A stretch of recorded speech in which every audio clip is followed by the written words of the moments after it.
আমরা প্রত্যেক দিন গুনাহ করি বা শুধু স্বীকার করি না।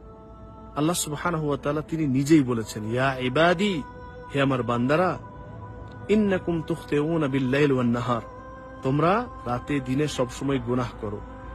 ওয়া আনা আগফিরুদ-দুনুবা জামিয়া, এবং আমি তোমাদের সমস্ত গুনাহ ক্ষমা করি।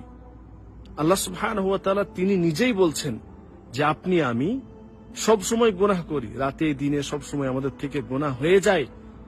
এবং আল্লাহ সুবহানাহু ওয়া তাআলা তিনি এটাও বলছেন যে আমি তোমাদের সমস্ত গুনাহ, সমস্ত জামিয়া, আপনি কাবিরা গুনাহ করেছেন, শিরক করেছেন, নামাজ ছেড়ে দিয়েছেন, সুদ খেয়েছেন, অবৈধ রিলেশনশিপ, আরো বিভিন্ন ধরনের গুনাহের সাথে আপনি যুক্ত, নেশাদার দ্রব্যের সাথে যুক্ত, যাই আপনি গুনাহ করেছেন, আল্লাহ সুবহানাহু ওয়া তাআলা তিনি বলছেন, ওয়া আনা আগফিরুদ-দুনুবা জামিয়া, আমি তোমাদের সমস্ত গুনাহ মাফ করি, শুধুমাত্র আপনাকে আমাকে করতে কি হবে?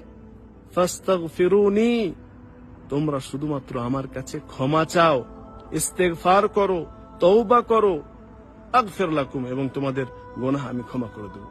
আল্লাহ সুবহানাহু ওয়া তাআলা তিনি নিজেই ঘোষণা করছেন যে শুধুমাত্র তোমরা তওবা করো, শুধুমাত্র আমার দিকে ফিরে এসো। আপনি যেরকমই গুনাহ করেছেন না কেন, আপনি হতাশায় ভুগছেন যে আপনি বিভিন্ন ধরনের গুনাহ করে ফেলেছেন, অথচ আল্লাহ সুবহানাহু ওয়া তাআলা তিনি নিজেই বলছেন যে আমি সমস্ত গুনাহ মাফ করি।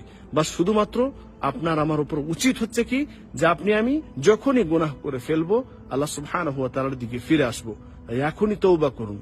আপনার থেকে যত ধরনের গুনাহ হয়েছে, আপনি সালাত ছেড়ে দিয়েছেন, নামাজ পড়েন না, আপনি চলেন আজ থেকে তওবা করুন এবং নামাজ পড়তে শুরু করুন। আপনি আরো বিভিন্ন ধরনের কাবিরা এবং বড় বড় গুনাহের সাথে যুক্ত, আজকেই ছাড়ুন, তওবা করুন, ইনশাআল্লাহ আল্লাহ সুবহানাহু ওয়া তাআলা আপনার আমার গুনাহ মাফ করবেন। আল্লাহ তাআলা আমাদের সকলকে তওবাকারীদের অন্তর্ভুক্ত করুন, আমিন।